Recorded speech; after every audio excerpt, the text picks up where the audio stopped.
Sometimes we forget why we're here. It's easy to fall off track. These help us remember. These battle scars don't look like they're faded, don't look like they're ever gone away. They ain't never gonna change. These battles. Growing up, I had a dream, something no one else could see.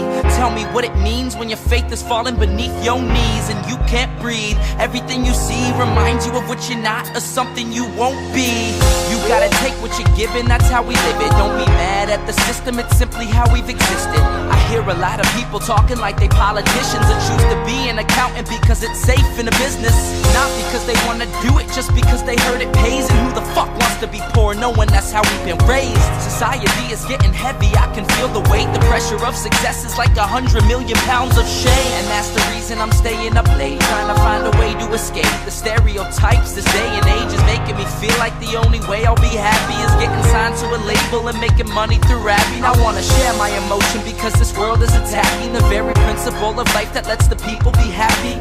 If you don't have a reason to breathe, why even live? These battle scars are impressions of everything that it is. Don't look like they're faded, don't look like they're ever gone away. They ain't never gonna change. These battle scars don't look like they're faded, don't look like they're ever gone away. They ain't never gonna change.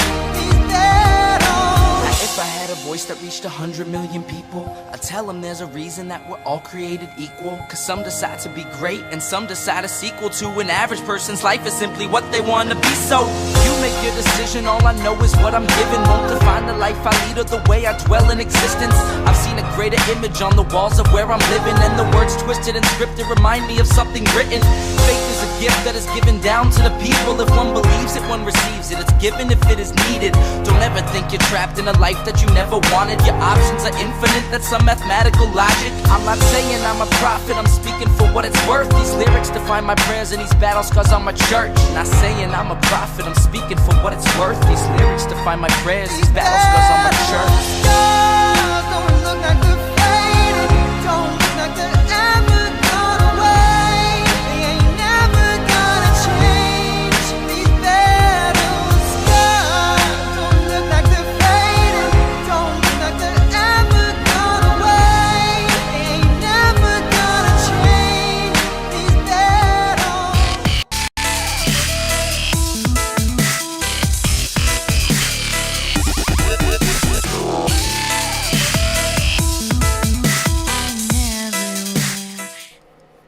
Oh, and I've got you on right at the beginning. Okay, well, normally I'm going to do an intro, but I screw this up all the time. So everyone, welcome to welcome to Brandon. I was supposed to do an intro first, but here we go. So I don't hear you.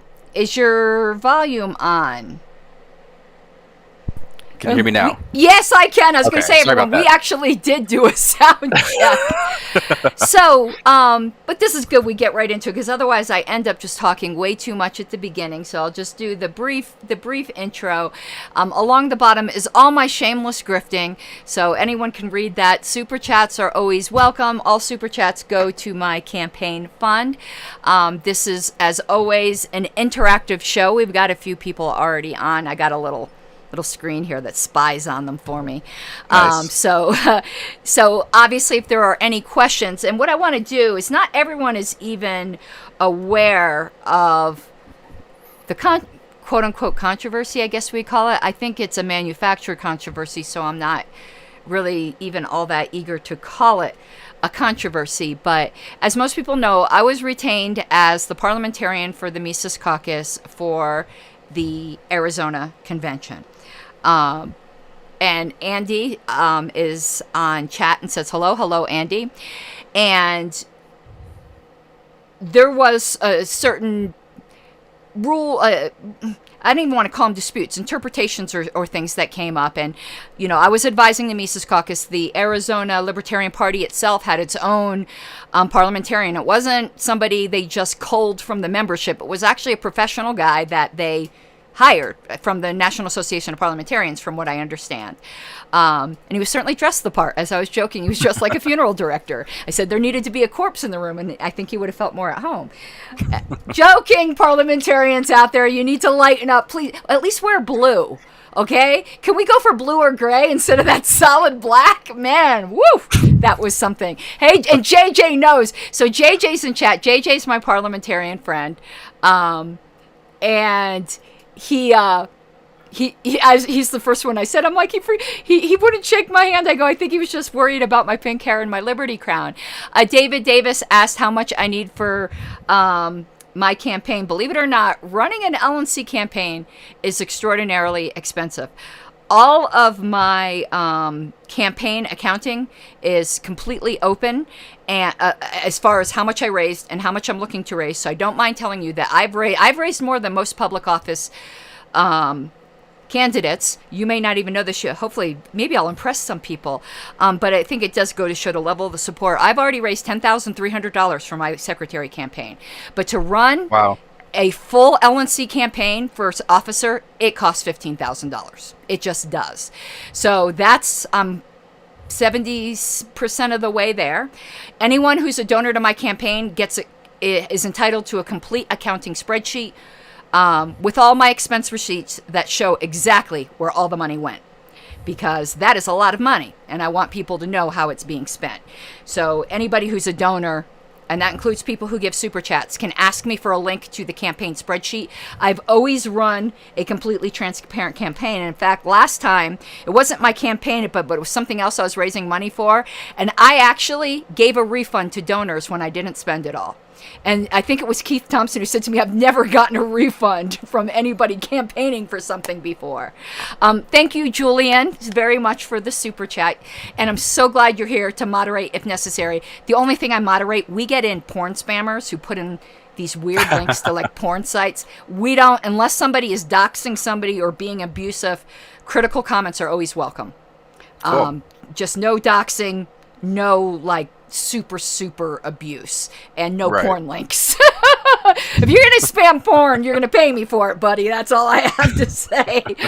So and I'm probably gonna let you give a little bit more of the background, because I'm an outsider, and a lot of this controversy, which I think is a manufactured controversy, is coming from outsiders. But I was an outsider that was hired by actual people in the Arizona Libertarian Party.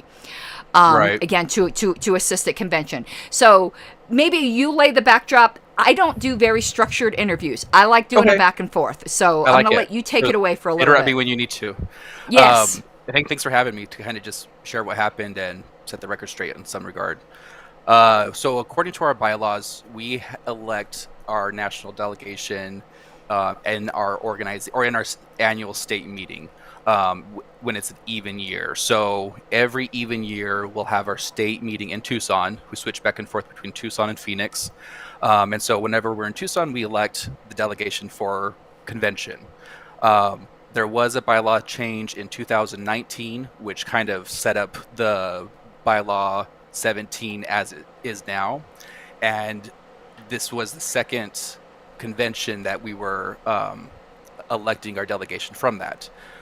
In Rule 17, you can become a delegate two different ways. One is through having a position in the local party, whether you're a county chair or a state statutory officer. So I'm the county chair of Maricopa County. I'm an ex officio delegate. And then obviously all the other counties' chairs are ex officio. The secretary, treasurer, and chair of the state party are also ex officio. And if you're an LNC member that happens to reside in Arizona, you're also ex officio. And then the remaining allotment is elected on by registered libertarians in the state at convention. You do need to, email the secretary and sit and put forward your intent and get vetted to make sure you meet the other qualifications in terms of registration and the pledge and those type of things. But pretty straightforward. And the situation as it unfolded in Arizona was a difference of interpretation in terms of how many ex officio seats a single member can get. And so I know it's probably similar in a lot of other states where libertarians can tend to wear multiple hats and they take on multiple titles and multiple responsibilities within the party. And we do have 2 members who, by virtue of certain titles, are, could qualify for an ex officio delegate seat multiple ways. And so our secretary, one of the county chairs, and the Region 1 alternate is all one person. The state treasurer and the national assistant national treasurer is one person.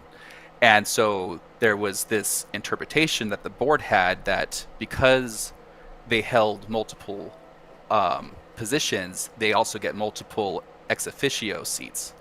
And which, to be completely frank, I had literally just learned the day before the meeting.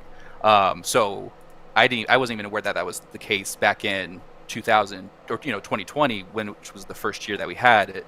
And based on an email from some of the stuff that happened in 2020, it didn't necessarily happen the way that it tried to happen in 2022, just a couple weeks ago.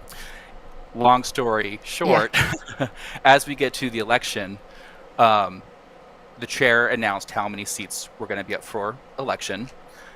Through the astuteness of members there, they did the math and realized that something didn't add up in terms of like how many seats should be elected.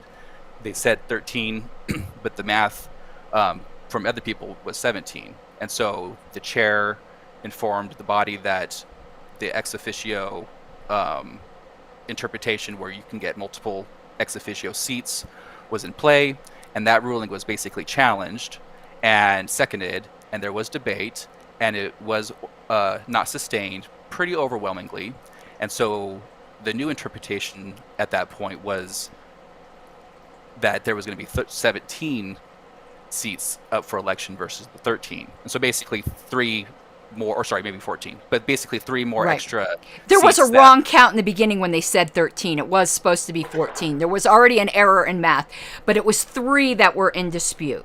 Right, 3 in dispute. So basically instead of, but then that was fine, and then we just proceeded with the election, and we had the election. We had our slate of ex officio delegates, our slate of elected delegates, the alternates that would be in line after that, and everything was fine. The convention ended, and everything was good until I became aware of a letter that the regional rep sent the state chair, basically alerting us to some sort of manufactured controversy, that we purposely violated our bylaws in that interpretation or that appeal, and that we are running risk of becoming contested in Reno. Okay, and I am actually, and I know this may seem weird to you, but I find sometimes if things are explained 2 different ways, more people understand. Like I know some people probably said, "What the heck?" And sometimes when I say something, some people say, "What the heck?" So because I'm coming at it from Colorado, you're so used to Arizona that a lot of y'all's rule, the way you were, because you have these 3 classes of members. My goodness, you guys are confusing. But to people like Colorado, we have a block of delegates. We vote on them. Even the chair's not an automatic delegate. So that's how most states are. There are a few of states that have ex officio delegates like you have. And what he means by that is, say if you're chair of the party, you are automatically a delegate. Or if you're, a lot of times it's just the officers. I think you guys have the most ex officio seats out of anywhere in the party. I could be wrong, but out of the ones that I've personally encountered, you guys have the most. So in Arizona, if you're a county chair, you are an automatic delegate to national. If you are on the state committee, you're an automatic delegate to national, correct? Just the statutory officers on the state committee. See, you have statutory office. Ignore all. Nobody else is going to understand what that means. The officers. Let's just put it that way to simplify it for everybody. And if Arizona is honored enough to have someone who gets elected to the LNC from their state, like Nick Sarwark used to, was national chair. If he was still national chair and in Arizona, he also would be an automatic delegate. Because believe it or not, LNC members per national bylaws are not even automatic delegates. A lot of people are really surprised by that LNC members have to win delegate seats in their own states. So Alex Flores is the Region 1 alternate. Funny enough, and we never brought this up, there's a huge argument as to whether alternates are really LNC members. That's still very up in the air, but as far as I'm concerned, they are. And to me, it's so vague that, yeah, they can vote, they can post to the list. But a lot of people don't realize there's a huge dispute as to whether they are actually LNC members, or whether they're only LNC members when their primary is absent. Because they can't vote. Like, if Lucchini votes, Alex can't vote. Right. His membership is very conditional. But we never disputed that. But I'm just saying, that's a whole other dispute that could have been made, where his seat could have been challenged, but it wasn't. I don't think he realizes that. Because like I learned with to the me, assistant if it's... treasurer. Yeah. Now, the assistant treasurer is not an LNC member by any stretch of the imagination. No one on the LNC will claim that the LNC member... that the assistant treasurer is an LNC member. That position is created by the bylaws, completely outside of the bylaw that says who the LNC is. The bylaws, the national bylaws, describe who the LNC is. An assistant treasurer is not there. The only reason we have an assistant treasurer is because it's required by the FEC. And even if you look at LNC appointed committees, there are certain seats that you have to have either a certain minimum or certain maximum number of LNC members. When the assistant treasurer has been on those committees, they have never counted as an LNC member on any of the LNC created committees, ever, because they're not an LNC member. They have no posting privileges to the LNC list. They're not required to attend any meetings. They're not required to do anything but breathe, and if something happens to the treasurer, to step in. But something has to happen to the treasurer first. Right. We've had assistant treasurers in the past who have been other LNC members that have never claimed to hold 2 LNC spots. You know, like Bill Redpath was assistant treasurer multiple times. And I know the rules on this very well because I'm the one who nominated Alan Pepperton to be assistant treasurer. By the way, I advocated for him, but he is not an LNC member. So out of the 3 allegedly disputed seats, there's only 2. Because Alan does not get to appoint anybody, and there is not a single person on the LNC or that would ever look at the LNC bylaws that would say that he is an LNC member. He is not an LNC member. That is like absolutely not Just in dispute. crystal clear. Yeah. It's crystal clear. Like, I can't even imagine, you know, I'm sure there's some loony somewhere, like Alex Jones might dispute it. Let's put it that way. Okay, but there's no one on the LNC who claims Pepperton is an LNC member. Because if he's an LNC member, guess what? The vote to remove me failed because there would have been an extra LNC member in the account and they wouldn't have reached the 2/3. So be very careful what you say, people out there who are trying to claim that Alan is an LNC member. Let's just leave it. Let's just... Maybe, I haven't done the calculation in my head, but he would have been calculated in that. Right. But he's not an LNC member. He's not calculated in any vote like to make a disaffiliation where it is, 2/3 or 3/4 of the entire LNC. No, Alex is in chat. I think you're an LNC member. I'm just letting you know that it's been disputed. Talk to Alicia Matson. Alicia and Nick Sarwark have had arguments over this for years. The reason why it was never disputed at your convention is because I don't dispute it. I think alternates are LNC members. To me, in the bylaws, they're listed with the rest of the LNC. But there's been dispute over this over the years. So, Alex, you're an LNC member as far as I'm concerned. You'll notice, though, that the old policy manuals used to say that certain seats had to be occupied by LNC members or alternates. They distinguished in the policy manual between LNC members and alternates. This is where the confusion has come from. Our bylaws, I think, do need to be clarified one way or another as to the status of alternates. Honestly, no offense to you, Alex, because this has nothing to do with you. I think alternates need to be done away with. There's no alternates for at-large. But that's just me. I think alternates is just one of the worst ideas we've ever had in this party. And I think the same thing for platform committee members and all that. The only thing there should be alternates for is delegates at convention. But that's a personal opinion I have. But Alan Pepperton is not an LNC member. No dispute. So there were 2 seats potentially in dispute.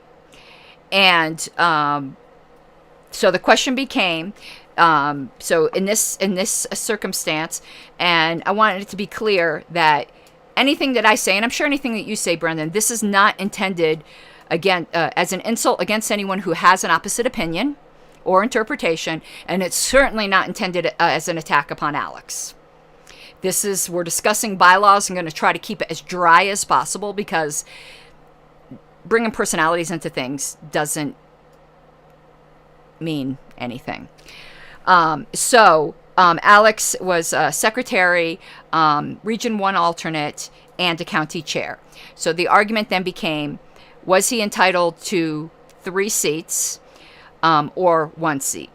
Now, if your bylaws didn't authorize proxies in certain limited circumstances, there would have been absolutely no question. It would be 1 seat because a person can only occupy 1 seat. So the language then becomes you need to concentrate on the language in which it allows proxies. Roberts discourages proxies highly. They have to be very specifically and explicitly allowed in your bylaws. And at least to some extent, they are allowed in your bylaws. But where there's ambiguity, and this was my opinion, and again, the other parliamentarians have disagreed. JJ in chat disagrees with my interpretation, by the way. Other parliamentarians agree with mine. It's not unusual for parliamentarians to disagree. That's why Robert says when it comes to an ambiguity in the bylaws, guess who gets to interpret your own bylaws? You guys. That's why it went out to a vote amongst the delegates. My opinion could be what it is. JJ's opinion could be what it is. It's obvious that there's an ambiguity when there's so many differing interpretations of this. Ambiguities in the bylaws are interpreted by the assembly whose bylaws it is, which isn't me, and it isn't these outsiders who are interfering in Arizona. So the chair made a ruling. There was an appeal from the ruling of the chair. The chair's ruling was overturned, and it wasn't even close. It was overwhelmingly overturned. It only takes a you have to get over a majority to overturn the ruling of the chair. A tie sustains the ruling of the chair, but it wasn't even close. Did she end up doing a count just to assure everybody? I can't remember if she counted or not, or whether it was so overwhelming that no one even asked for a count. I believe it was so overwhelming that we didn't ask for a count. Yes. And JJ says he does disagree, but it's clearly ambiguous. So I want to pull up, I actually have them right here, the bylaws. Governing documents. I have my little notebook I made. Well, it's actually what I brought. Was it in the bylaws or the Constitution? I forgot. The bylaws. Guys have both. Bylaw 17. Okay. Please combine your 2 documents. We did that in Colorado, and life is so much easier. Oh, my God. But it's a difficult thing to do because then you start talking about whether it's a revision or not, and I don't even want to get into that argument. Right. And if you guys ever decide you are going to combine them, please talk to me about the dangers of doing a revision. Because a lot of people don't know that. And you want to talk about hostile takeover, that's when a hostile takeover happens. Not a takeover of libertarians you might happen to disagree with. Okay. I'm trying to find. So number 17. Alrighty. So it says the county chairs of AZLP recognized county parties, statutory Arizona Libertarian Party officers, and LNC members residing in Arizona shall be appointed as ex officio delegates. The ex officio delegates may appoint a proxy delegate, singular, to take their place, singular, in their absence, provided that the proxy, singular, meets all of the other qualifications to be a delegate. The remaining delegates allotted to the Arizona delegation shall be elected, blah, blah, blah. So nowhere in there in the language does it ever even give the slightest indication that it expected that one person would get multiple proxies. I can see the argument, but I think it's wrong that they can. As you have found out, and I didn't know this coming into convention, this is a brand new bylaw. And the way it was interpreted, and somebody misrepresented this at convention. When I say misrepresented, that seems to imply intent. I don't mean it. I think they were mistaken. So let's put this. Someone mistakenly represented, because I don't think there was any, intent to deceive. I think they just forgot so many conventions. Right. But it was mistakenly represented at convention that the last time you guys had to allocate this, that this part was true. There was somebody who occupied multiple seats, There's two but it was people. right. But it was represented that no, they got to appoint their proxies that came out of your general number of your primary delegates. And in researching what happened in 2020, that is not, in fact, the case. The way you guys handled it in 2020 was that these alleged extra seats were given the first and second alternate spots. Right. So even custom says that you guys haven't interpreted it this way. So there's an ambiguous bylaw, and your past custom shows it's ambiguous because in 2020 it was interpreted entirely different. So there is no one in the world who can say with a straight face that this is not ambiguous, considering that Arizona interpreted it differently in 2020. And what's funny is that the people who would have been appointed by Alex, because Allen's is not even in play here, ended up being first and second alternate. So even though the interpretation was not the same as done in 2020, the result ended up being exactly the same. So if you guys followed your own past interpretation, they would have been first and second alternate. Following the appeal from the ruling of the chair this time, they were first and second alternate. The results are exactly the same. And it is, in fact, an ambiguous bylaw that needs to be clarified at your next convention, which is what the professional hired parliamentarian said to you guys. Right. You guys need to amend this bylaw at the earliest possible opportunity to make it clear. So, you have a ambiguous bylaw, appeal, and the body decided overwhelmingly. There is nothing untoward here. This was one of the cleanest decisions I've ever seen. Clean doesn't mean everyone's going to agree with it. Obviously, because it wasn't a unanimous vote, there are people in the room who didn't agree with it. And I happen to agree that the two people who ended up not getting primary spots because of the decision of the body are wonderful people. Right. If I were an Arizona voting person, if I were a delegate there, I probably would have voted for both of them. But that isn't the issue here. It could have been, the two most holiest people in the world, or it could have been Hitler and Stalin. It doesn't matter. That is completely irrelevant. The two people who ended up being involved really are completely irrelevant to this bylaws question. And one of the people, Michael Kielski, I adore Michael Kielski. Like, Michael Kielski is the baddest of the asses. Okay? He is hardcore. Right. He led the chant at the very first Arizona convention I was ever to. I've never seen a state chair do this. He led the F the police chant. Okay? Any state chair that leads an F the police chant is going to be a hero in my book. So, absolutely no, there's no shade cast here on my part on Lauren, who was the other person, who is the cutiest of the cutie pies, who does the best winged eyeliner in the entire world. Cute little retro look that she's got going on. And she's been on the show, so a lot of my listeners will recognize. So what's coming on from the outside? Now I'm going to let you talk a little because I talk too much. So did I describe that accurately from your perspective? Yes, yeah, absolutely. I mean, it was clean by the time it was done. I mean, it was contentious leading up to the final vote of whether or not to sustain, just because there was some questions. But the body's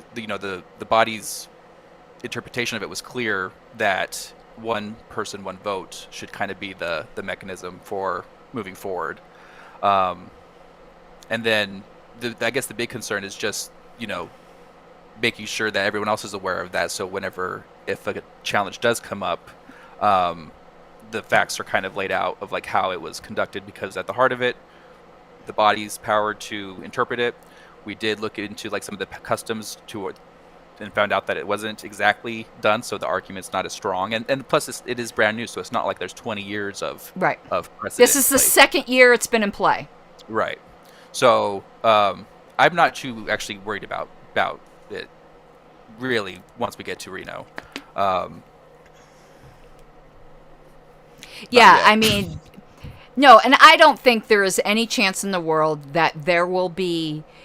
I'm not saying somebody won't try a challenge because this is going to be a contentious convention, but I don't think there's any way in the world that a challenge will be successful because every state is going to realize that their conventions, that they have an ambiguity in their bylaws that they interpreted, and they don't want a bunch of people who aren't members of their state interpreting bylaws that their own delegates at convention interpreted. This is nothing like the situations where you had state boards in Delaware and Massachusetts interpreting their bylaws outside of convention. To most people in this party, the delegates at convention rule supreme. Now, if this interpretation was made by your board outside of convention, then I could see a hot controversy.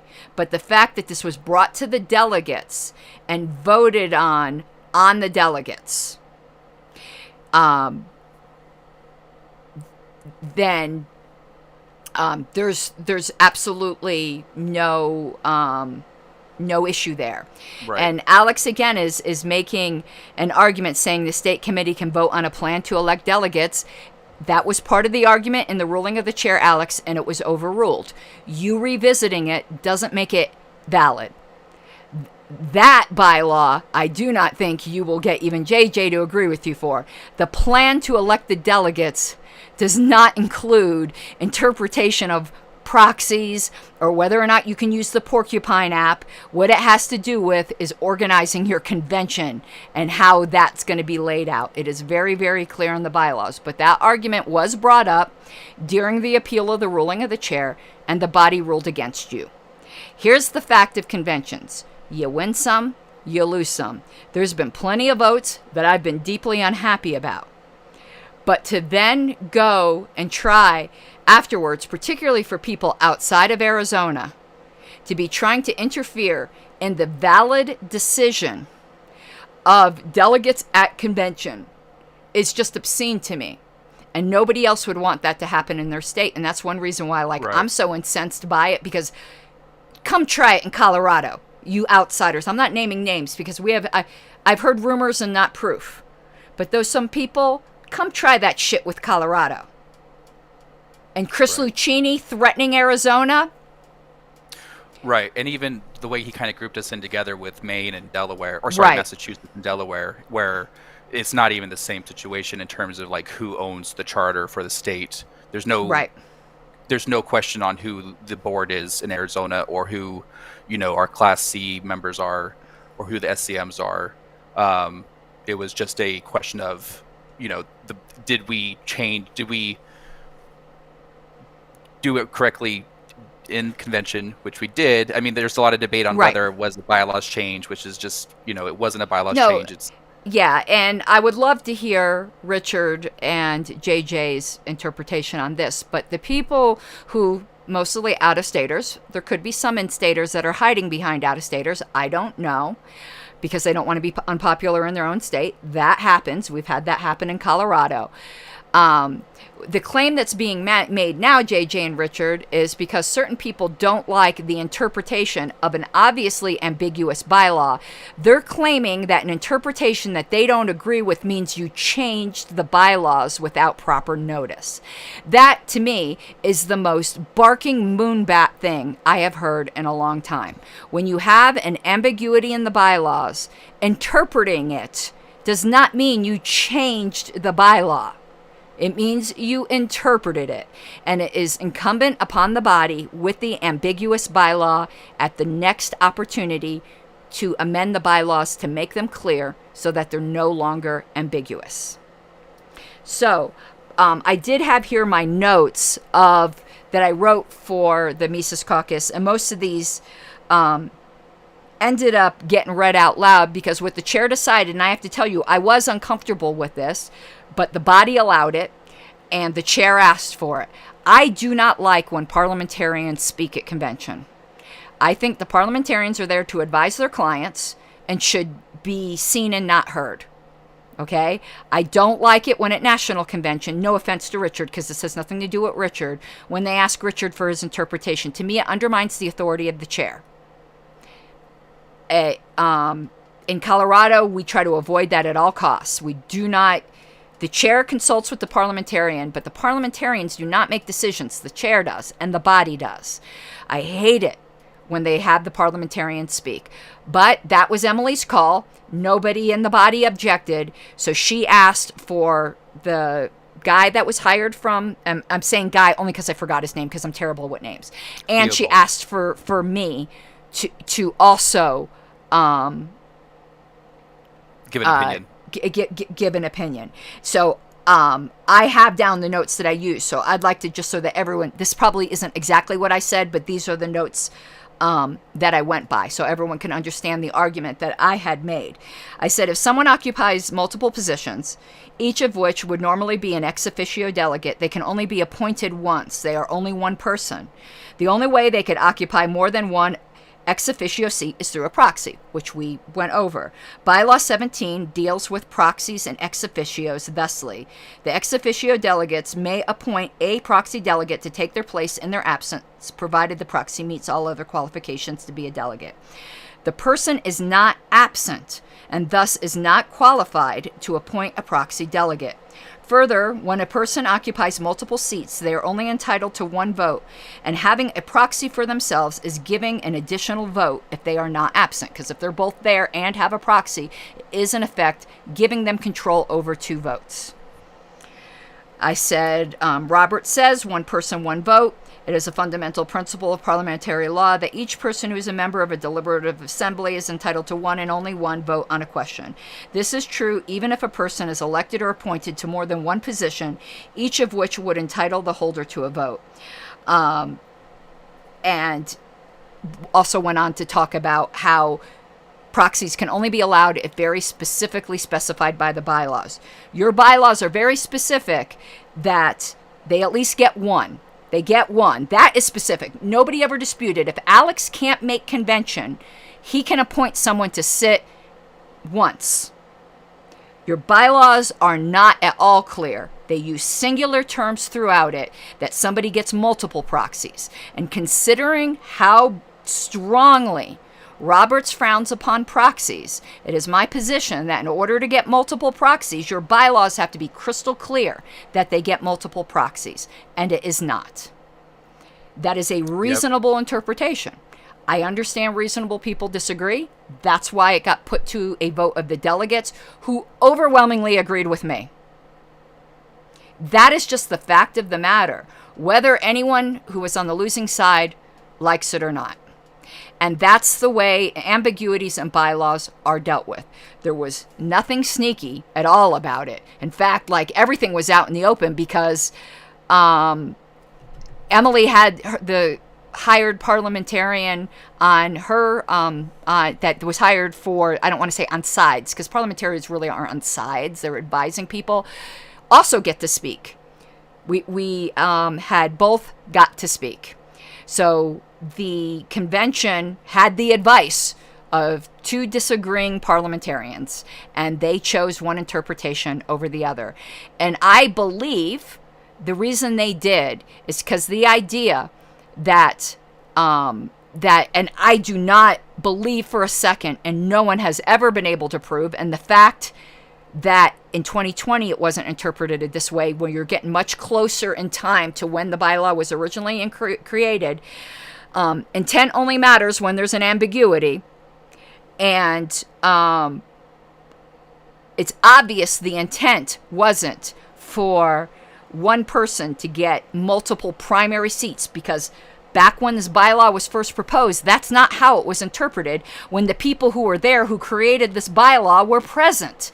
So I do not think there is any question that the intent was not. Now, I know intent is a very thin reed to hang on, but Roberts does say intent can come into play when there's an ambiguity, and intent can be proven. And I think we have very good evidence as to what the intent was.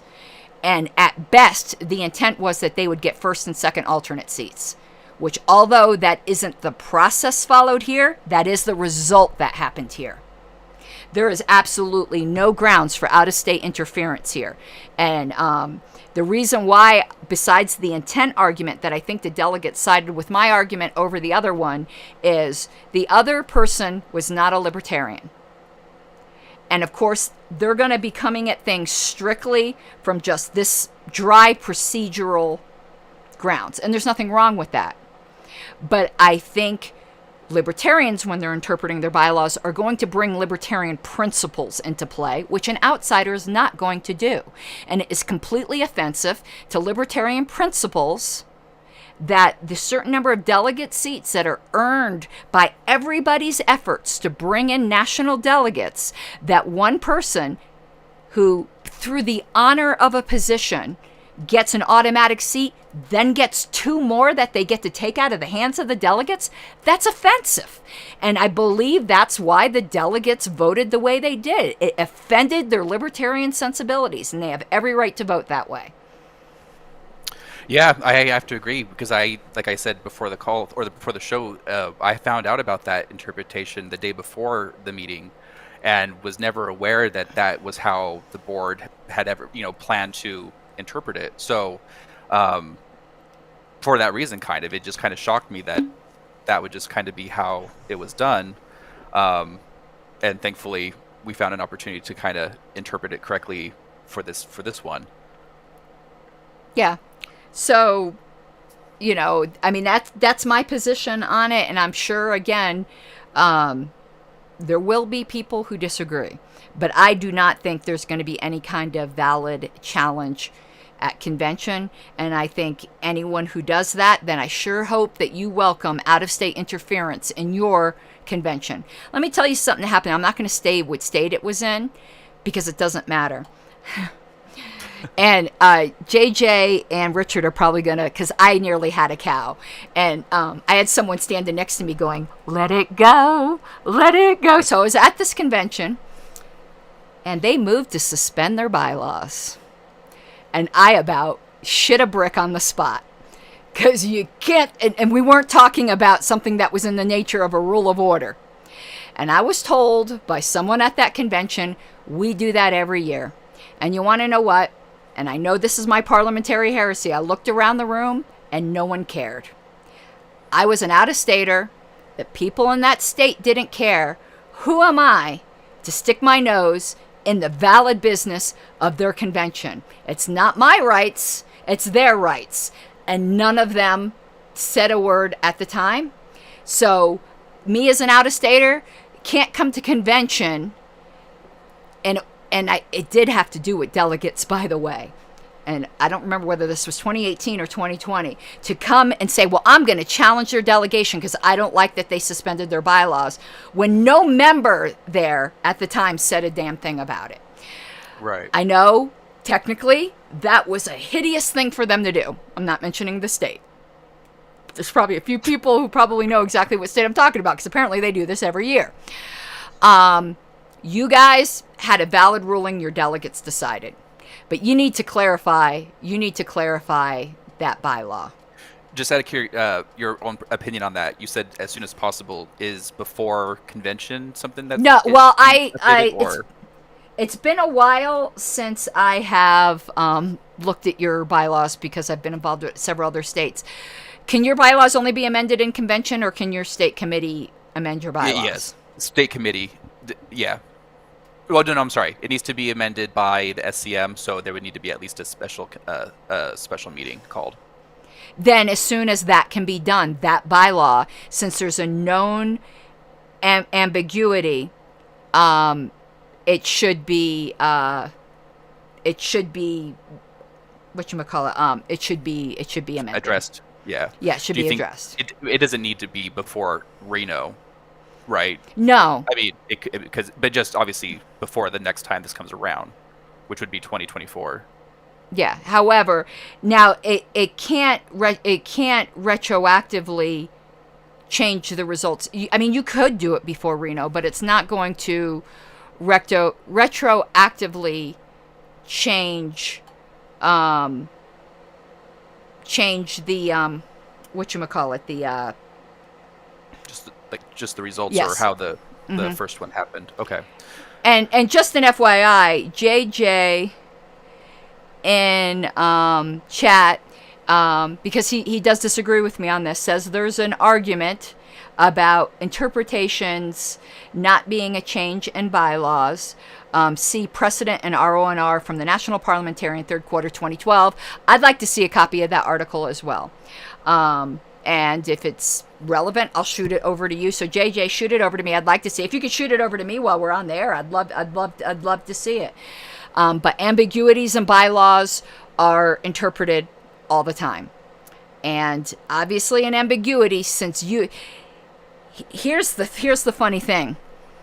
If you want to argue that this is a snake that bites both ways, if the proponents of the people are saying that a change in interpretation is a bylaws change without proper notice, then attempting to give 2 primary delegate seats, which is different than what you guys did in 2020, was you guys attempting to change the bylaws without notice. This is not an argument you can make without damning yourself. Be very, very careful what you wish for, because this is like that thing. It says, when you're pointing your finger at somebody, you got the rest pointing back at you, because if you really want to make with a straight face that a change of interpretation was some kind of illegal against Arizona state law bylaws change, then that is what you guys were attempting to do by making these 2 proxies primary seats when you fucking did not do that in 2020. This whole idea, it makes me really angry, this argument, when it was obvious that the delegates were all acting in good faith to try to make this into, you're going to pull the law into because that's offensive to libertarian sensibilities, right, as it is as well. Because I know we have to follow certain laws, but for libertarians who are on the losing end of a vote, all of a sudden to start crying to state law, no. Right. What are you going to go? You're going to go tattle on your fellow libertarians to the state? Is that what you're going to do? Really? Right. Yep. There's a section in the Constitution that, in the state constitution, in our party constitution, that because state statute does dictate how we can organize to a large degree, that we have it in there where these will be interpreted to like as loosely as possible, just to kind of give ourselves that freedom. And I believe that's kind of unique, right? Where in some states do they actually have laws on how the parties can organize to the degree that they do here in Arizona? Are you aware? Or not okay. There could be in other states. The only reason I'm really, really familiar with Arizona is because I used to be Region 1 rep. And when I started to get familiar with each state, Arizona is way different than any other state in Region 1. And I was shocked. But Region 1 is the biggest region. So to my knowledge, there are none that dictate as much as Arizona does. Alex, I'm going to say something perhaps you aren't going to like. But I think you're not going to like this, Alex. What you're saying in chat is a much different tone than what you've said to me privately, and I'm starting to feel like you're talking out of both sides of your mouth. Make up your mind. Are you willing to follow what happened at the delegates at convention? And you kept telling me you have no desire to challenge this, but that is not the tone you are projecting in chat. I don't care. Do what you want, but be consistent, please, because you assured me in private that you had no desire to be challenging the decision of the delegates, and that's not the sense you're giving me in live chat right now. And I don't care. Again, it's your conscience. You do what you want, but please be clear and straight on this. Okay? Just be... Because also another reason why I want to know, if you're getting deeply involved in this, I want to know whether I need to complain to the LNC if it ever comes up for anything that you need to recuse yourself as being an interested party. Okay, you're in a very delicate position because you're also an LNC representative. But you need to follow your own conscience. But I feel like what you're saying in chat is different than our private conversations. And I have to say that because I am not liking at all the tone I'm getting, which is different. And maybe I misunderstood our private conversations. The fault could be all mine. So I would just like a clear answer. Are you intending upon challenging this? Okay, he seems like that's what he's saying now. Fine. I honestly, I do not believe that there is any kind of statutory issue here unless you are conceding, Alex, that you tried to violate the law because you were advocating a different interpretation than was given in 2020. And if that is so, I hope that you report your damn self to the state of Arizona while you're reporting your patriot brothers or whatever, compatriot brothers or whatever it is. While you're reporting your friends, Alex, I'm sorry, you seem to be talking out of both sides of your mouth right now. Do what you want. It's not my state. At least you're in state. My offense is more people out of state interfering. It's your state, do what you want. I'm not going to mind Arizona's business that closely. Yeah, no, for sure. I definitely, to your point, having it be people from Arizona is one thing, because at least that kind of argument makes sense. When it's people from outside the state who are in the shadows, that's where kind of the challenge comes into, like, okay, what's going on here? But the board is meeting on this Thursday, and I have I'm not on the board of directors for the state, just on the state committee as county chair, but I have been communicating with them, on this, kind of trying to persuade them on actions I would like to see them take, which is censoring Chris Lucchini and putting forward a motion which essentially confirms the process that took place in Tucson, followed the bylaws, there's no disagreement on who owns the charter, who's the state officers, who's all the details of what happened, and then basically confirm who the delegates selection is, and double down essentially. My personal opinion on it is: are we the state of Arizona? Are we the Arizona Libertarian Party, or are we not? It is up to us to decide it. There have been some suggestions that maybe we call another SCM meeting to do it over again or do something, and I can't entertain that because we already did it. There's no reason to do it again. And plus, all of the delegates, all of the classes of delegates get to vote on delegates. Right. Not just the whatever your abbreviations are, not mine. You speak a different language. It's not just class 1 and 2. Is class 3 is the more general class, right? Or do I have the opposite? It's class A is.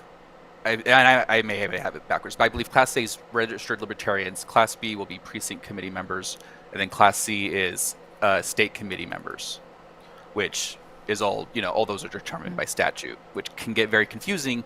And it's also just part of the broader reason of why, why I like the people who are the low-hanging fruit in the party. If the Mises people are the ones that are going to show up, I want them to show up. I want other people to show up too, but who's available? Who is the low-hanging fruit? Yeah, it's going to be interesting. To me, and anyone can say whatever they wish. They're entitled to their opinion. And my opinion is this is obviously all about the Mises Caucus.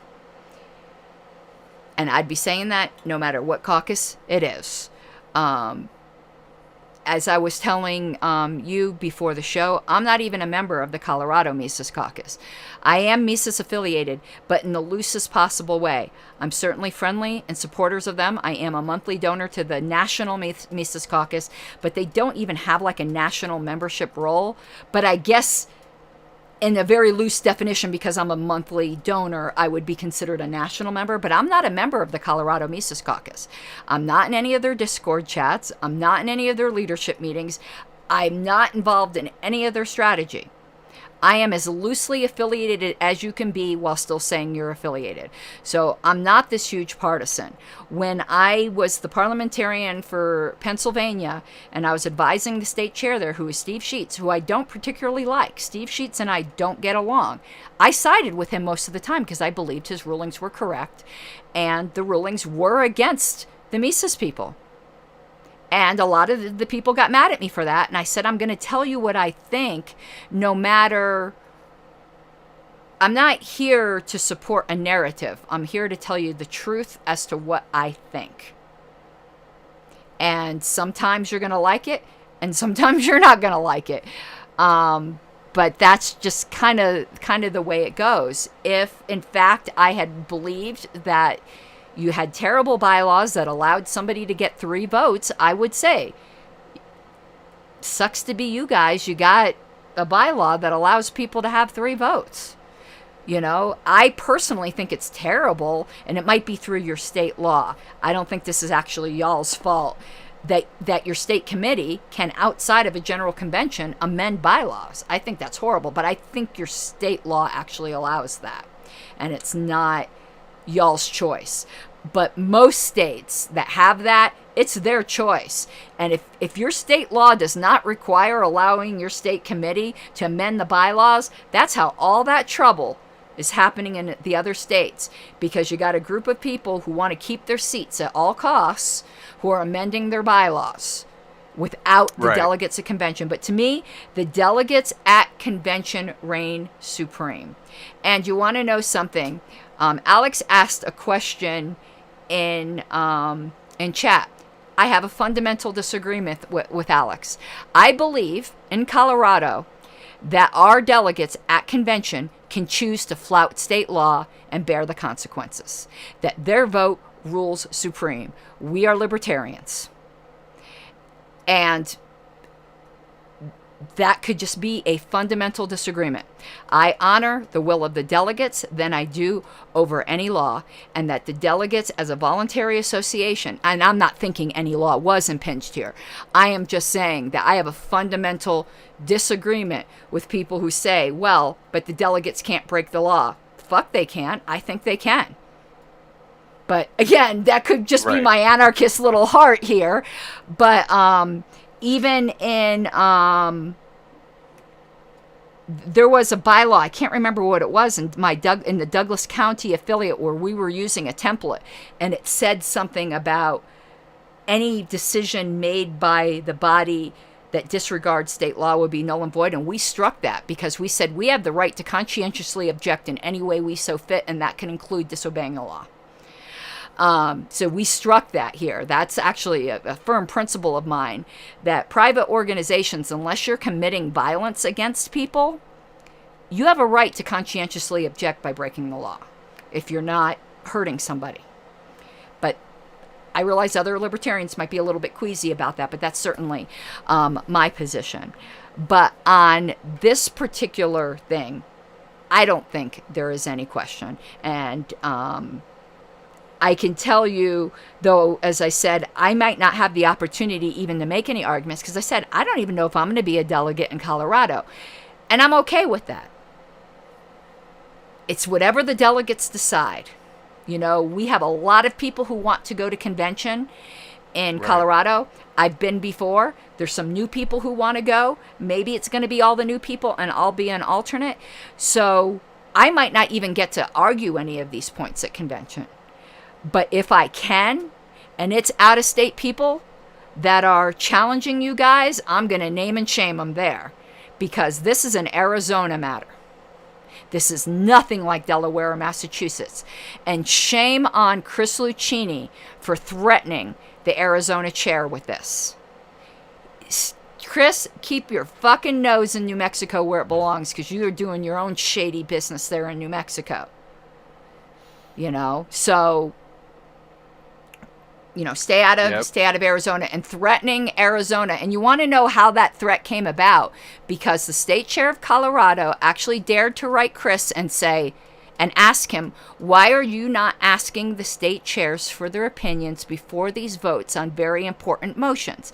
And his response to that basically was, oh, So now you really want me, doing opinions on this? Maybe I need to add Arizona to this list of, it was this weird veiled threat because Wayne Harlos, my husband, the state chair of Colorado, actually dared to ask him, why aren't you asking state chairs for their opinions? That's what prompted that. And in the conversation with Emily, the state chair of Arizona, he called me a misogynistic slur, and I reported it to the LNC, and they're not doing a damn thing about it. So this whole thing is a big mess. And something you may not know, you're going to laugh your ass off. Lucchini is just not a good rep. Lucchini told the state chair of Colorado that if Colorado wishes to communicate with him, that he will not accept emails from the secretary of Colorado, that only the state chair can write him, even if the state chair directed the secretary. So Wayne basically wrote him back and said, I've got to run this party. Our party correspondence is handled by our secretary. That's part of the job of our secretary. If you can't handle hearing from somebody because you don't personally like them, perhaps you're in the wrong position. Because none of the emails were rude. They were all just transmittals. Like, Dear Mr. Lucchini, here is a resolution passed by the State Board of Colorado. Not neener, nothing. It was all very... when I want to go after Chris and insult him, I do it from my personal email address. I would never do that from LP Colorado. So he basically was dictating to Colorado how it has to communicate with him and saying the state chair needs to spend his time doing the secretary's job. It was just absolutely ridiculous. I mean, sometimes I'm left just shaking my head every time I read the business list, of the LNC and just how they are. Oh, and Lauren's in chat. Oh my God, she is so cute. So, Lauren, like you mentioned, Lauren and Michael. Lauren is, I love Lauren. I love Michael, and it was just one of those situations where I was upset to see them, I hate to say lose the spot because I don't necessarily think they ever really had it, but just the assumption that something was taken from them. I understand their disappointment. It's, right. If I were either of them, I would be deeply, deeply disappointed because when you think you have something, and they probably didn't look closely at this, whatever, I would be upset. I would feel like something got taken away from me. Whether that's even, and I think it is a rational feeling, but even if it wasn't rational, your feelings are what your feelings are. Right. And I wouldn't blame them for being a bit upset. But stepping back, I think they would understand why it happened. And as I said, I could be in the very same boat come March 12th, where I'm on an alternate list and not on a primary list. And will I be upset about that? Yeah. But will I go, that's what happens? You either are part of an organization where you let the delegates decide, and sometimes they're going to decide things you don't like, or you don't. Which is why I've said, like, with the whole thing, which went on with me with the LNC, what was offensive to me by that is it was obviously against the intent of the bylaws. And what was offensive to me about that is I was elected by the delegates. If I don't get reelected in Reno, I won't be ass mad about it because that's the body that has the right to make the decision. To me, the delegates and convention reign supreme. Will I be disappointed? Yes. But I won't be all ass mad about it because I'll go, you win some, you lose some. That's just the way it is. Everyone, it really is. So the thing that got me so really upset. Yeah. You may remember at the very beginning of that on Saturday, we got a special video message from Spike Cohen, who was supposed to be there, but he was ill. Yeah. And that was a big part of his message. That some of you are going to win, some of you are going to lose. And what are you going to do afterwards, kind of matters. And here we are where it was, some people didn't heed his warning. Or I guess, the people outside the state didn't watch it. And in Reno, there's going to be things that happen. Forget about the credentialing, because God, I hope that doesn't take 2 days. But there's going to be platform amendments, say, because I'm the platform committee chair. when I chair committees, I try to stay out of the substantive arguments. And I see some of the proposals. And you think I like them all? No, but I stay out of it because I'm chairing the committee, and I try to stay out of because even in committees, the chair can debate and freely make motions. I choose not to because I think that makes the committee lose trust in you. So I choose not to vote because I want the committee to trust that I'm trying to be fair to everyone. And if you participate in debate, and particularly if there's a committee of 20 people, they don't need my opinion. 5 people, if the chair abstains, then you're really only getting the judgment of 4 people, and that's a little bit too incestuous. But when you have a committee of 20 people, my opinion ain't so damn important that they need it. So I'm there to preside, even though I have the right under Roberts I just don't. Anyone who's been on a platform committee with me knows that the only time I'll interject in debate is if I think they're about to violate the statement of principles, because that's one thing I'll speak up on. But generally, I try to stay out of it.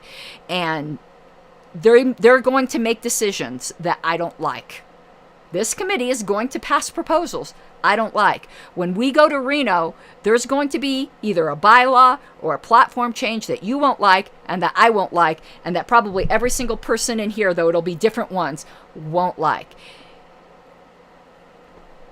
That's just the way it goes.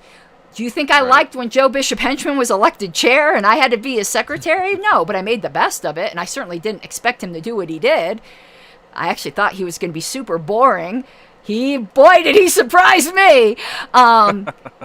Surprised but you? He certainly did. I mean, I knew we weren't the same ideologically, but I thought it would be a pretty peaceful term because he seemed like a pretty boring guy. He didn't seem like a guy who was going to try to take over a state affiliate. That's for fucking sure. Woo! That was a surprise. I mean, I'll give it to him. You know, he had a side of him that I didn't even see. But that's the way it's going to be. And if we can't model that in our own state conventions, how are we going to expect to keep this party together come Reno? Because this is going to be a very, very contentious convention. And if we can't have you win some, you lose some at our own state conventions, I'm very, very worried for the future of this party. I am very, very worried. And it's not a caucus thing. Right now, to me, it's an attitude thing where we're all getting in these entrenched things, and there's the us versus them and just way too much of that. And it's on both sides. I'm not claiming that my friends right now or the caucus I align with is always perfect in this respect. They're not. There's some us versus them coming out of there, too. We all need to cut that shit out. We can fight about ideology. I think that's a very valid fight to have. But calling people racist when they're not, that's not valid. Right. I'm sorry, it's not. Right. But all of this us versus them, I hope stops after Reno, because I think we're at that. I would love to see if there's a study of third parties. You know how there's studies of countries. I forgot, I was reading it, like it says after a certain point, almost every empire implodes upon itself, and we're like at that point in America. Like there's like these studies of this. I wonder if there's a studies of third parties that after a certain amount of time that they start to implode, and if we're just following a pattern, and can we beat these odds? You know, because I know some people think they want, just like some people in this country think they want a civil war, and I go, you don't know what it is you wish for. There's some people in this party who want to see a division, that think, oh, we can't get along with this one, we should just split and go our separate ways. And you want to know what I tell them? Neither of you are going to survive. We're too small. Right. If we split, we're both dead. So we need to find a way to live together if we want to survive.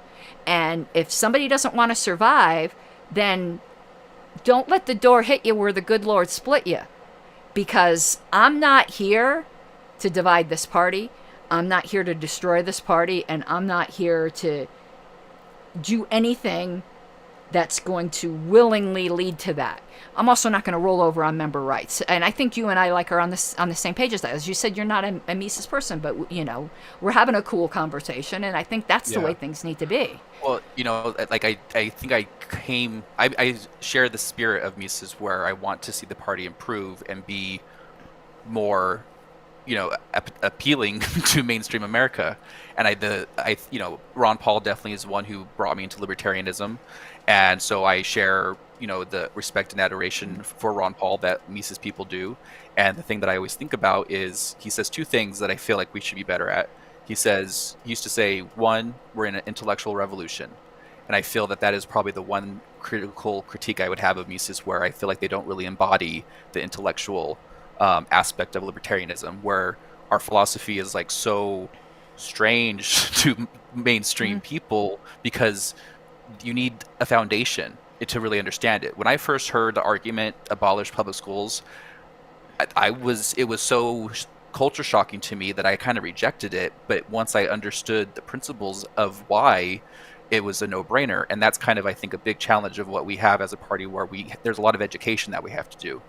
And then the other thing is kind of just, the other thing he would say is freedom brings people together. It doesn't divide us. And so I think you do in the party, if you look at people who are trying to divide us, I feel like at a certain point you have to reject them and only really work with the people who want to bring, unity among libertarians, because I don't see any other way of how we're going to be successful. If we're going to live in a libertarian society where it's live and let live, we need to be able to live and let live within our own party to a certain degree.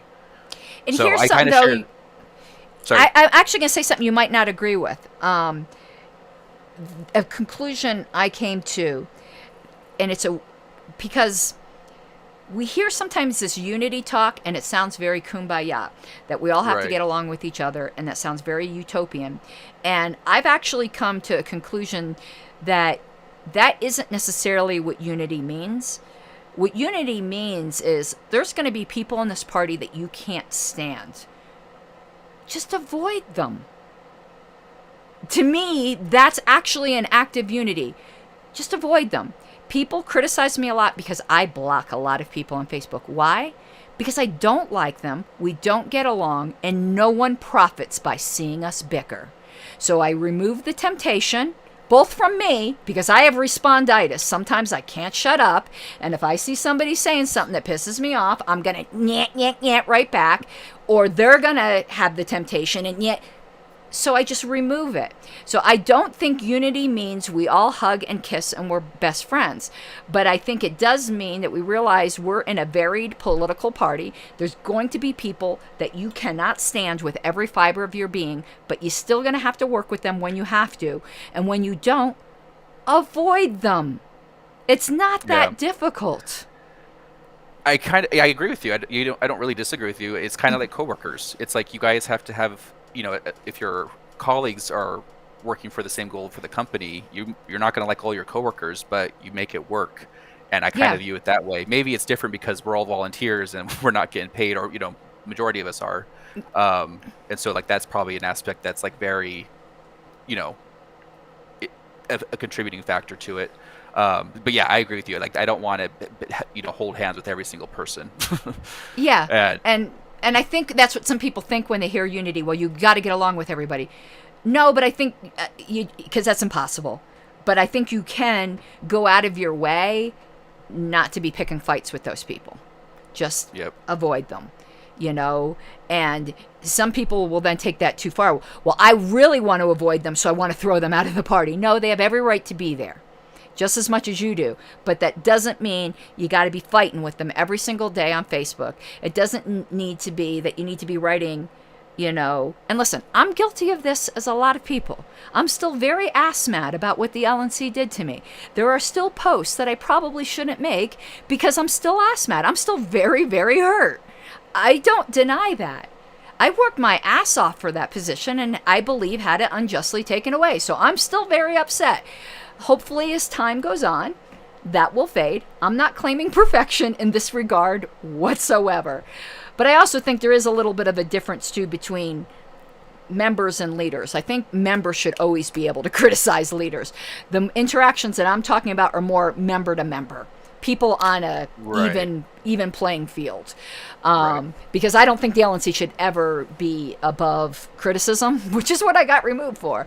But member to member, I do think we need to learn to lay off and, The Mises people who are railing against the non-Mises people, I think some of those posts need to end. And the anti-Mises posts against Mises people, just avoid each other. Like, the social media, I just want to quit Facebook now that I'm reading it. It's just gotten to be way too much. I just quit. I quit all the delegate groups. I just can't take it anymore. They're like another level of Dante's Inferno. I haven't been part of one of those since 2018.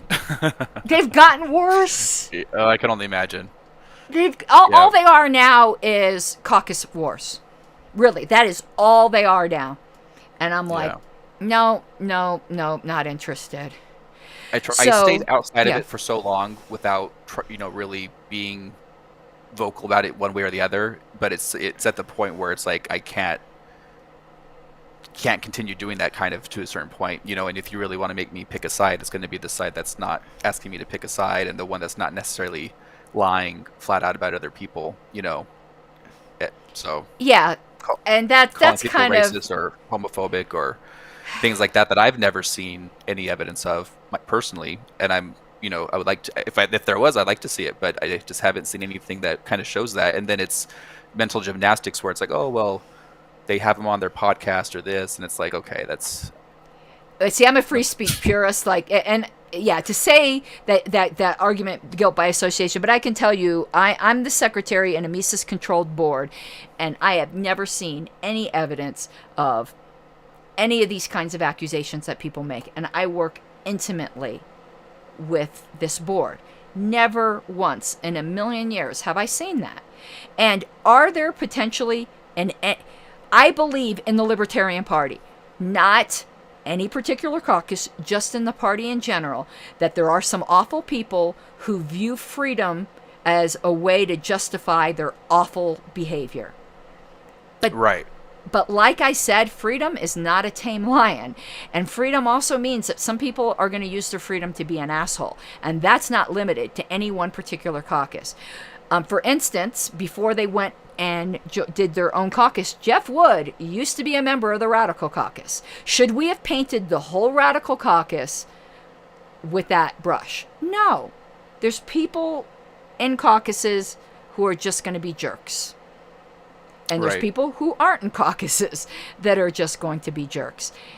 Humans are going to human. And I really wish we would stop these blanket associations, because now that I'm really deeply involved with a lot of the Mises people, I do not see evidence of what they are saying. Could there be a stray person here or there that has those feelings? I'm sure there are. Just like I'm sure there are elsewhere. But to slam a whole caucus with this, and people don't want to hear my testimony. When they first started, this is way back in remember when Liberty Hangout was a thing amongst libertarians? Now nobody thinks they're libertarians. Yeah. But back, they were a thing. There were a lot of state parties sharing their memes and stuff like that. That is back when the Mises Caucus started. And I was in their group when they first started. And there were some serious alt-righters in there, and I watched them all get thrown on their asses one at a time. I would not have stuck around if I didn't see that, because there's very few things that I detest more than the alt-right. It's not really even a thing anymore. It's funny that people are even still saying that. I don't even know what the thing is now, but back then that was the thing. And I witnessed those people getting thrown out. But merely having a difference of opinion on cultural norms does not make somebody a hater. It just means they have different cultural preferences. And I'm as completely opposite to cultural conservative as they come. And I'm not thrown out. I'm not thrown. The biggest, you would think if they're such cultural conservatives and they will not tolerate anyone else, you would think, I've said this openly before, I do not believe that the nuclear family is the end-all and be-all of society. Now, that is heresy to people who think only cultural conservatives belong somewhere. And I've openly said that, and they'll argue with me. And that's fine. We can have our debate. But I look at human history and see many different family forms that could work, and I think each person, how libertarian of me, needs to decide. So if you want to have 10 wives, God bless you. I can tell you, you don't. But Yeah. if you think you want to, God bless you. If you want to have a Heinleinian line marriage, God bless you. That's kind of my opinion on it. I don't think there's a sacred cow in the certain family structure we have now. And if the Mises Caucus was actually these, secret neocons that whatever, do you think they would tolerate someone in their midst that had that opinion? No. Right. Not for a second. I would be called a degenerate faster than you could say degenerate and kicked out on my ass.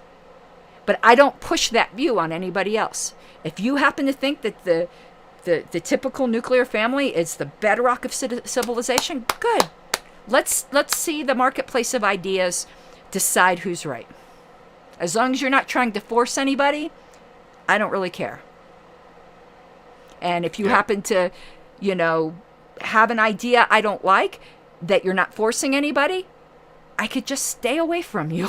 That's the beauty of freedom. Right. Yeah, so, but back to the Arizona thing, we kind of got off on a nice philosophical discussion, but it seems like your experience with the Mises people in Arizona is very similar to my experience with the Mises people in Colorado. Yeah. Right now, honestly, I want more of them.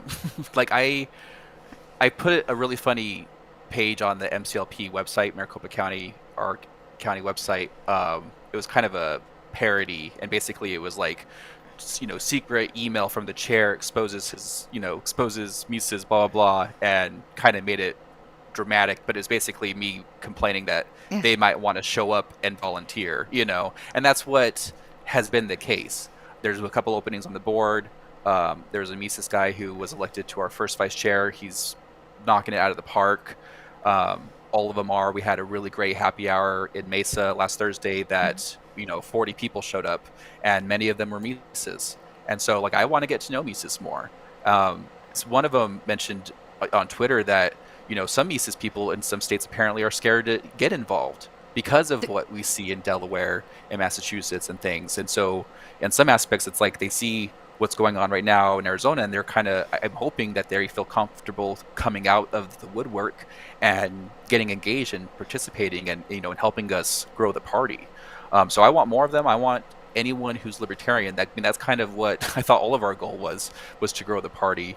And so I've said before that Mises is low-hanging fruit. They are ripe for the picking. Mm-hmm.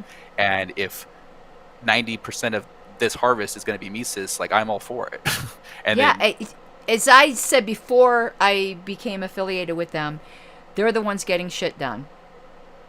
They're the ones getting shit done. And when I see people getting shit done, I want to be part of that. I want to be on that train. I want to be on the getting shit done train, because I haven't been in this party that long, but I can tell you so I joined in 2014. So what am I going on now? 8 years?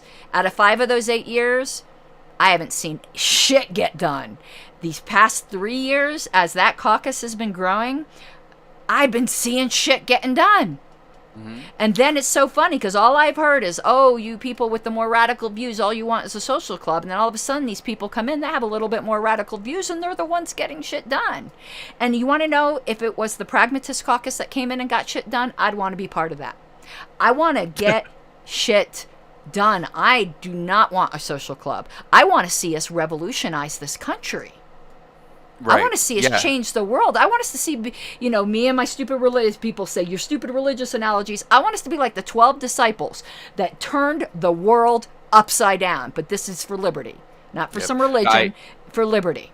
I can appreciate your religious euphemisms just because I was raised Baptist, and so I grew up going to conventions and Acquire the Fire and missions and all those things, and I want to be on fire for liberty, and I want to, so I'm on board with that. That's why I got involved.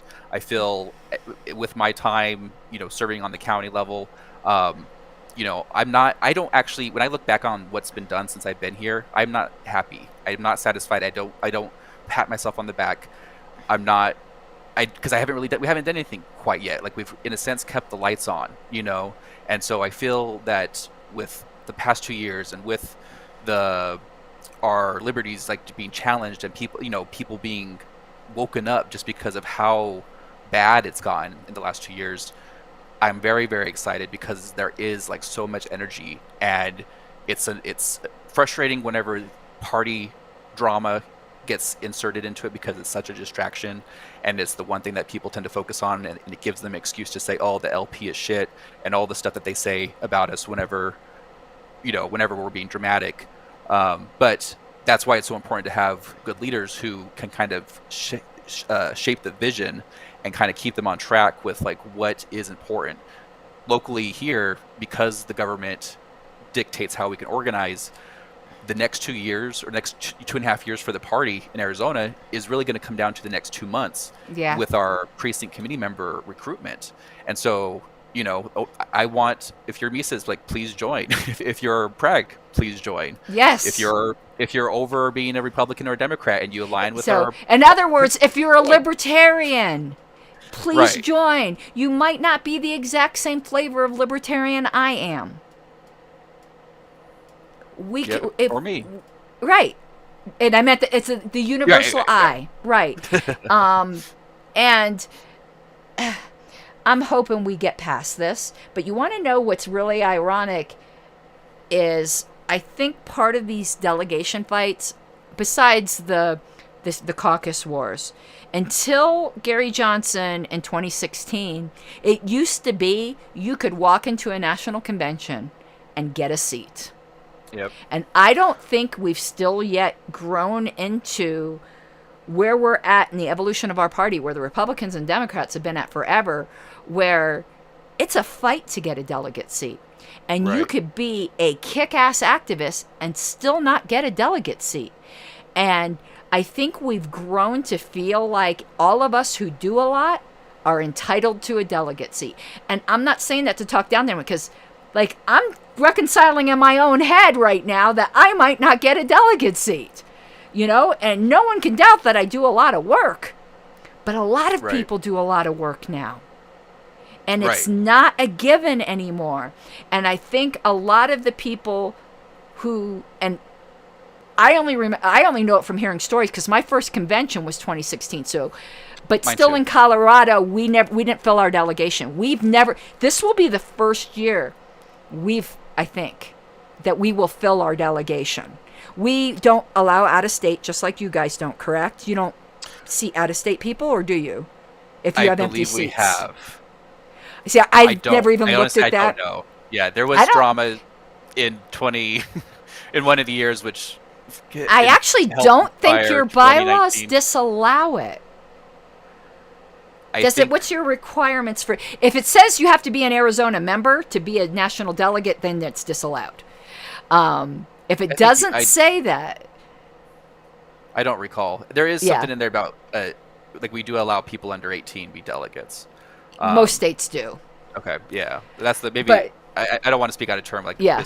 misinterpret it. And plus, your bylaws could have changed when, between then and now. But Colorado, we do not seat out of state. We never have. So we normally get 30 plus delegates. This time we're going to have 35. Last time I think we had 32. We went, I think, with 26. So we had 6 seats empty. Unless a Colorado person showed up, those 6 seats remained empty. But it used to be plenty of states would seat out-of-state people. California did. They don't anymore because there's too much competition for their own seats. Pennsylvania still does, but I bet you that gets done away with. So I think we need to grow up into the idea that you could be a great activist, and there's probably going to be years that you're not seated as a delegate. And yeah, that sucks. But you want to know something? Then go to convention and go to all those great activities that you had to miss last time because you were in the hall voting. Because I do think if you're a delegate, your ass belongs in the hall voting and not at some seminar. If you want to go to the seminars, don't be a delegate. Right. Give it to somebody Totally. who wants to vote. So if I'm not one this time, then I'm going to get to go to seminars, which I've never been able to do before.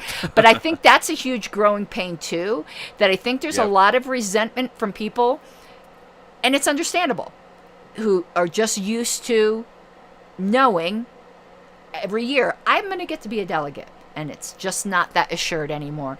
And maybe some of us who have been delegates before, like I'm speaking more of myself, because we don't have ex officio seats. So Colorado doesn't grant that. And I actually think it's not a bad idea for maybe the board. You guys have an awful lot. I don't know what you're going to do. What happens if you have more people who are entitled to ex officio seats than you have earned delegates? What do you guys do? Your bylaws don't address that. Right. Like, And what that if sounds all like of a something good sudden, note for the next bylaw committee. what if all of a sudden all your national members quit the national party? Because that's what your delegate allocation is based in large part on. Right. And you grow your counties so that you have, I don't know, 15 ex officio, but you're only allotted 12. What do you do? Your bylaws really should address that. Right. Yep. I mean, it's a weird thing. That just occurred to me right now. I'm like, what, do you draw lots? I mean, you're going to have to come up with something on the fly. What are you going to do? Not send anybody? That's the only other option. Yeah, they would that needs to be fleshed out for sure. I'm not Yeah, sure what that we is a would do. weird thing, isn't it? Probably, maybe. I don't even want to pretend what we would do. Yeah.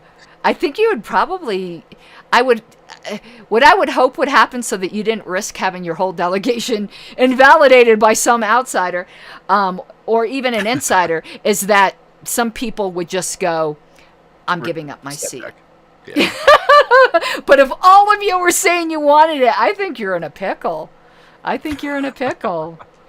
me tell you, if I don't get to be a delegate, my ass will just be sitting at my table, which is probably the best place for my ass to be, instead of trying to get a volunteer to do it. But you think there's anything else on this particular one? Because I'll talk for hours and hours that we need to cover. No, I think in terms of like just the bylaws, for the delegate selection for Arizona, we kind of covered it completely. Yeah.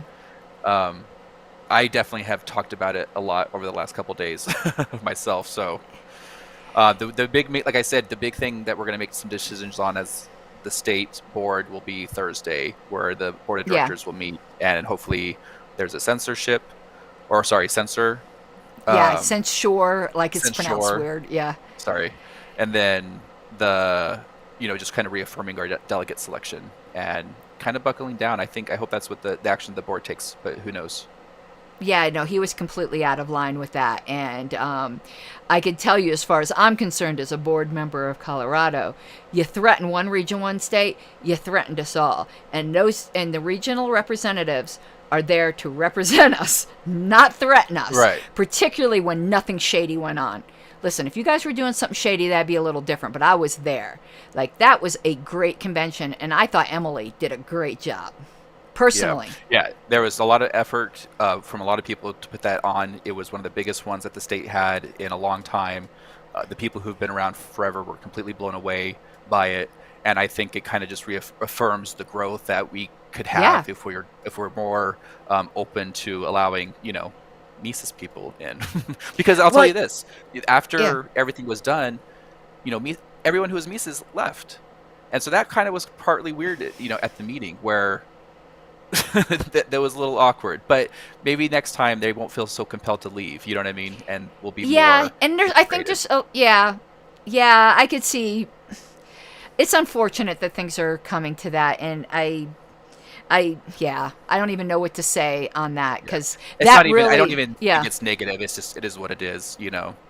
And we need to maybe find a way to make it not is what it is, and not look to blame, look to fix. Right. Right. I think I hope in a year we can kind of like get a pulse of like how things are changed, and I think that Arizona is going to be a really much better position. I really do. I think that there's a lot of opportunity here, like with Mises and with just libertarianism overall, that we're ready to tap into. Well, most people don't know. I've been to every Arizona convention since 2017 because you guys are the first ones. And plane fare is super cheap from Colorado. So I can say as an outside observer, this is by far the best convention you guys have had. I was blown away by this convention. Because I remember when it's been in some tiny little places where there hasn't been that many people. And I remember the convention God, you guys were in this crowded little room. Mike Shipley was there. He was chair of the platform committee. And y'all's platform, I guess he thought it was a mess. I didn't even look at it at the time. I wasn't that much into it. But were you there? Emily was secretary at the time. I think it was in a hotel. It was a tiny little room. And Mike Shipley... 2017? It was either 2017 or 2018. And Mike Shipley... I don't remember, because you always have it in one or the other, you know. I think it was 2017, because that's the last time I remember a big platform revision. Yes. And Mike Shipley, I died when he argued this. He said, we need changes. He said, please, just close your eyes and vote yes. I remember just that. Just close your eyes and vote yes. You guys have come so far from that. And I'm not criticizing him for that. I thought that was one of the cutest things I'd ever seen. And I was like, that would never fly. I'm picturing myself as platform committee chair saying to Colorado, just close your eyes and vote yes. But you guys have come so far since then. Oh my God, this convention was fantastic. And the amount of people that were there. We should be excited for the party now. Right. And, you know, not arguing about a decision that we don't like. I think it was done perfectly, actually, by the book as it could be. But let's say somebody thought it was slightly not by the book. A lot of things aren't, because life is messy. For fuck's sake, don't bring down the success that you guys have had over this. Because you guys are rocking. You're rocking in the free world, right? Is that the song? Yeah. I'm like such a fucking boomer. That was a great, great convention. And if you keep along that trajectory, you're going to double and triple. You're going to have all of your counties organized. Like, I've seen... Arizona, we'll see what happens in Colorado, because Colorado's had a lot of growth. But out of the conventions I go to consistently, which Arizona's the one I go to the most consistently, I think I've seen the most growth. Like, it was, because I've seen it year after year, and I'll be there again next time. Because, again, it's the first one, it's exciting, and it's close. And Emily is a dear, dear, dear friend of mine. Yeah, I've worked really close with her for the last 5 or 6 years. Yeah, we're friends first. Political whatever, you know, she could turn I don't want to say, because she could turn into, I don't want to say a socialist, because she never would, but she could switch parties tomorrow and we would still be good friends. Like, our friendship isn't based upon being libertarians. That's how we met, but we're paralegals. We've got a lot of things like in common. But I'm just urging you guys, don't let outsiders rile you up. Don't let disappointment of perhaps losing a vote that you didn't think you should lose rile you up to take you back from the tremendous growth that you've had. Amend the bylaw, make it unambiguous so that nobody has to be disappointed, because I do feel really bad that Lauren and Michael got disappointed, because I love both of them and I don't like seeing friends be disappointed. And continue on the growth, because this allowing outsiders, because they're ass mad at somebody in their own state, so they don't like Mises in their state, so they're going to foment bullshit in your state. No, say not in my state. Keep that shit in your own state. Right. You know? Yep. That's exactly the message I want the board to send. And the one that I felt instinctually, you know, because there was some argument like, oh, like, what can we do to kind of appease them? And it's like, there's nothing to do, because we did it because there's, you know, why are you entertaining it that way? Yeah, it gives them justification if you entertain that, I feel, you know. So it's better to stand firm that, hey, no, we already had our meeting, what was done is done. And it just the fallout internally in the party, like, if you want to destroy the party, that's the way to do it, you know. All these delegates who hopefully, you know, I want to turn them into PCMs, and I want them to continue coming to the meetings and be active and all those things, you know, work on candidates, become candidates, whatever. They're going to walk away so fast if we were to do any sort of like funny business like that it would just, what's the point of doing anything, you know? So it's I think it's all going to turn out the way it's supposed to. There's an example I can give that happened in Pennsylvania. Pennsylvania has a rule where by a 2/3 vote they can waive their seasoning requirements, and because some people didn't want Mises people involved, they didn't waive it, and I think it was the first time in 30 years they didn't waive it. But you want to know what I said? They followed their rules. They had a vote.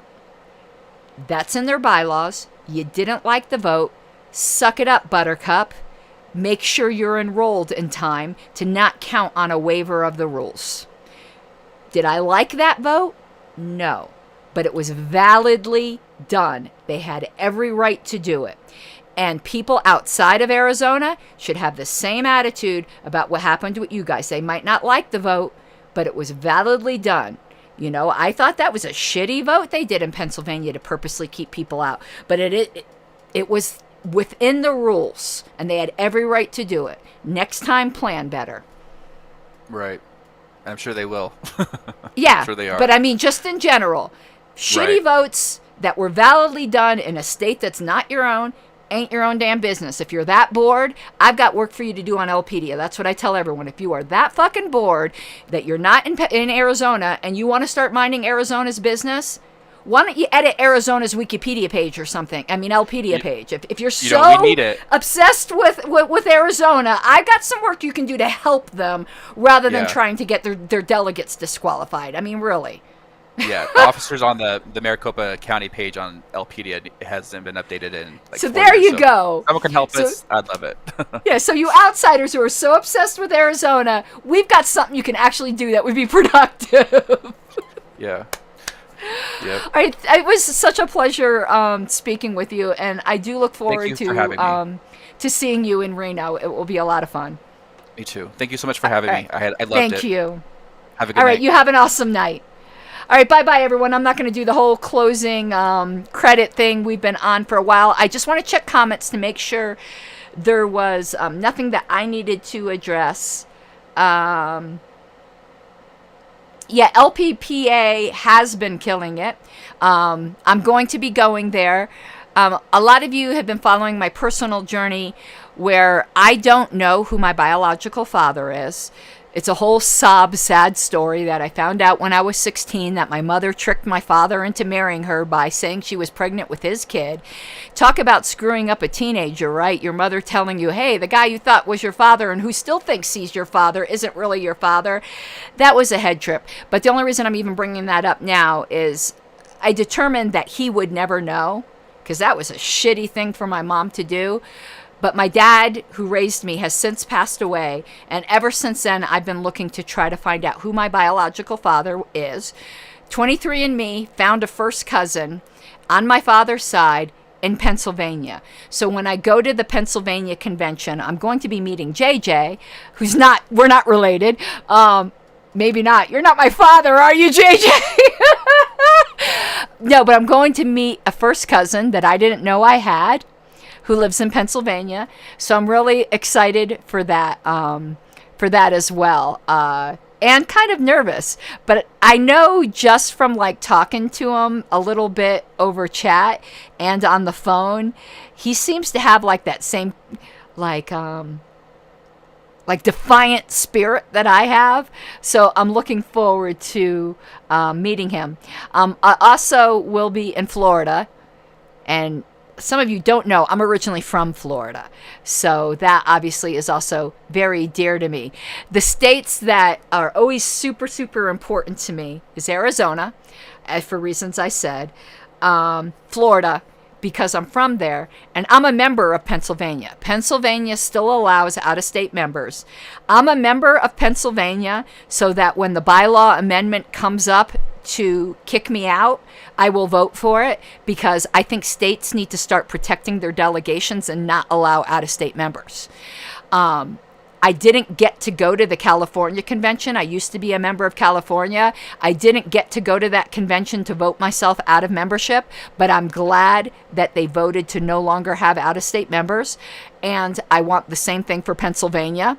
And if I will be there as a voting delegate, and if the amendment comes up to vote myself out of membership, I will do so, because I firmly believe states need to protect their delegations.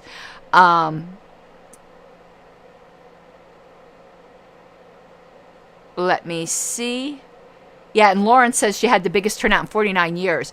Anybody who hadn't been to the earlier Arizona conventions, like I was describing that little room with Mike Shipley, close your eyes and just vote yes. What a difference. There was even a big difference last year. I thought last year's convention was really good, and that's the first time I met Lauren. I think Lauren... correct me if I'm wrong, I think you were new at that time because I hadn't met you before, and I just remember the awesome vintage outfit you had on because I'm a huge vintage fan as well, but I can't pull it off. And that was a good convention. I was really impressed by that convention, but between that convention and this one, huge difference. Like Arizona at this convention looked like a professional political party, like a real political party. And particularly, I know some people were maybe a little weird or resentful that a caucus brought a parliamentarian to advise them. You want to know what, sweet people? That's what professional political parties look like. They have caucuses, and their caucuses bring parliamentarians. When you start having multiple parliamentarians at a convention, you know you are starting to become a professional fucking political party. That was a real convention. And I can tell you if I obviously was on a certain side on this bylaws dispute. If the ruling of the chair had gone the other way, you want to know what I would have counseled my clients? The same thing I'm counseling this other side right now. Suck it up. You win some, you lose some. It was done cleanly. I can't tell you how many things I've lost that I've been very disappointed in Colorado. Bylaws amendments, certain candidates that I wanted for X that didn't get X. So, Dave Davis, I actually think I am going to be doing, I got invited, I got to get back to Jim Turney. He wanted me to do a seminar on LP history. And if I'm not a delegate, which I don't know if I will be or not, I'm just saying there's a chance I'm not because there is stiff competition in Colorado right now for delegate seats. And I do want the new people to get a chance. I mean, I want to be a delegate too. I'm like so torn. Like I'll be disappointed, but then I won't be. Does that make any sense? To believe two contradictory things. Okay, I think that was it. I don't drink tea, H. Reardon, so no, I did not celebrate with Arizona tea. I actually was walking around with a 2-liter bottle of Diet Mountain Dew. All right, everyone, that will be it for this evening. I hope this was educational. You may have agreed or disagreed. There are legitimate things that aren't done cleanly we can fight about. I am like really, really irritated that this is something that people are picking a fight about because this was one of the cleanest appeals of the ruling of the chair I've ever seen. I've seen some sloppy ones in my time. All right. Love you all. Hope you have an awesome night.